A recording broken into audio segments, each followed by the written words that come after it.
Olá, queridos, graças e paz, ótimo dia, ótima tarde, ótima noite para você. Nós estamos falando, cujo tema enxergar é libertador. Fizemos uma pequena introdução e falamos no primeiro vídeo que esse cego ele teve problemas na vizinhança dele. No segundo vídeo nós levamos os irmãos a enxergar que há uma briga, há uma dissensão, há uma discórdia por causa desse milagre. E porque ele foi feito no dia de sábado. Não há uma alegria porque alguém voltou a enxergar. Há uma tristeza, havia, né? Porque quebraram a regra, entre aspas, Jesus fez no dia de sábado. Problemas por causa do milagre. Quando era cego não tinha problema nenhum. Estava todo mundo acostumado a ver ele daquele jeito. Mas depois que passou a enxergar, começou a ser motivo de perseguição. Levaram ele aos fariseus. Agora nós vamos falar nesse vídeo que ele agora teve problemas também na família. Vamos ler aqui dos versículos 18 ao 23. Olha o que está escrito. Não acreditaram os judeus que ele fora cego e que agora via, enquanto não lhe chamaram os pais. E o interrogaram. É este o vosso filho, de quem dizeis que nasceu cego? Como, pois, agora vê? Estão perguntando. Então os pais responderam, sabemos que este é nosso filho, amém, e que nasceu cego, mas não sabemos como vê agora. Ou quem lhe abriu os olhos, também não sabemos. Perguntai a ele, tem idade? Perguntai a ele, idade ele tem, melhor dizendo, falará por si mesmo. Isto disseram seus pais porque estavam com medo dos judeus, pois estes já haviam assentado,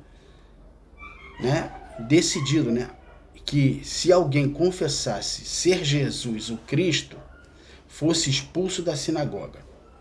Por isso é que disseram os pais, ele tem idade, interroga ele. Tem gente que tem medo de ser expulso da convenção das nossas igrejas por ter medo de falar a verdade de quem é Jesus. Tem gente que diz que líderes das nossas igrejas são ungidos e não podem falar contra o ungido do Senhor, mesmo que ele esteja agindo errado. Tem gente que tem medo de ser excluído e perder o cargo. É melhor você perder o cargo e ser expulso de qualquer igreja e continuar tendo Jesus em sua vida, queridos. Se Deus está se revelando a você, abrindo seus olhos para o Evangelho, é para você falar, irmão. Em nome de Jesus, sem ser grosso. O problema aqui dos pais era, eu estou com medo de ser excluído se eu falar que foi Jesus. Por que isso? Porque Jesus era tido para eles como um impostor. Eles não estavam acreditando que Jesus era o Cristo. Lembra? Tanque de Siloé, que significa o enviado. Quem é o enviado da história? Fala para mim, se você vai entender rapidinho. Não era só o cego de nascença, ele está pegando a história para mostrar, eu, Jesus, sou o enviado para abrir os olhos de vocês. Eu sou a luz do mundo. Eu vim para o que era meu e vocês estão me rejeitando. Eu estou aqui. A salvação está pertinho de vocês. Mas vocês estão presos em quem? Na lei de Moisés, guardando os sábados. Eu sou a representatividade disso tudo, mas para enxergar precisa ter o Espírito Santo, senão você não entende. Falamos lá na introdução que o apóstolo Paulo também achava assim, igual esses aqui, só que as escamas caíram dos olhos dele e ele reconheceu quem era Jesus no caminho. Porque toda a profecia bíblica do Antigo Testamento está falando sobre ele, sobre Jesus. E aqui esse jovem está tendo problema na família. Você sabia disso? Por que, Alessandra, então, só quem tem o Espírito Santo vai conseguir entender isso? Vou explicar para você agora. Deixa eu ler 2 textos aqui rapidinho. Eu vou lá em Deuteronômio 10, para você entender o que Moisés lá no Antigo Testamento estava falando.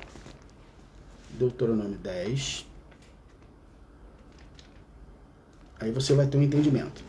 10 e 16. Na época de Moisés, tá? Não estamos de Jesus, não. 10, 16. Olha só o que está escrito. Falando para o povo, ó. Circuncidai, pois, o vosso coração, e não mais endureçais a vossa cerviz. Circuncidai o coração. Como é que era no Antigo Testamento? Tinha que circuncidar todo macho, lembra? Abraão circuncidou. Então, Moisés está usando a palavra circuncisão. O que significava circuncisão? Era na pele, algo exterior, tá? No lugar íntimo. Amém? Para você entender. Aqui ele está falando circuncidar o quê? O coração, a mente. Agora vamos entender o que é circuncidar para Paulo no Novo Testamento. Aí você vai ter todo um entendimento daquilo que era simbólico para aquilo que é realidade. Vamos a Romanos. Romanos 2. Corinto, Romanos. Aqui, Romanos 2. Do versículo 28 ao 29. Tá falando a mesma coisa que Paulo falou. Lembra que a gente já falou, você precisa situar onde é que você está. Você está no Novo Testamento, nas cartas paulinas, que é para a igreja. Mas Paulo está falando de algo lá atrás, dando uma luz maior para aquilo que Moisés disse. Amém? Aqui, ó. Romanos 2, do versículo 28 e 29. Está escrito assim, ó. Porque circuncisão, olha aí, ó. Porque não é judeu quem o é apenas exteriormente, nem é circuncisão o que é somente na carne. Paulo está falando, olha só, lá no Antigo Testamento era na carne, era circuncisão, era na vestimenta, tinha que usar assim, fazia assado. Não é só isso, ele está dizendo. Aí vai dizer, porém o judeu é aquele que o é interiormente.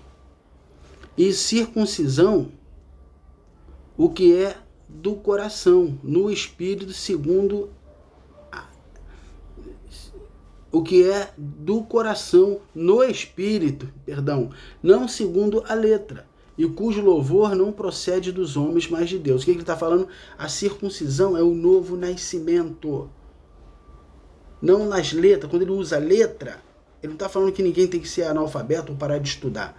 Não, ele está falando letra, toda vez que ele usa letra, ele está falando na letra, na lei de Moisés, que estava escrito numa tábua.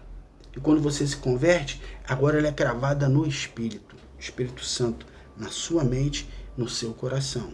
A conversão é de dentro para fora. É por isso que muita gente se engana quando vai para um templo ou para uma igreja e muda a sua roupa, o seu modo de vestir. Isso não é doutrina, isso é costume de homens. Em contrapartida, é necessário sim, aí sim, doutrina, vestir-se com ordem e decência. Amém? Então aqui está, o problema do jovem é que ele foi levado ao sinédrio. E os pais estão com medo de falar que foi Jesus. E você? Tem medo de falar que agora enxerga de diferente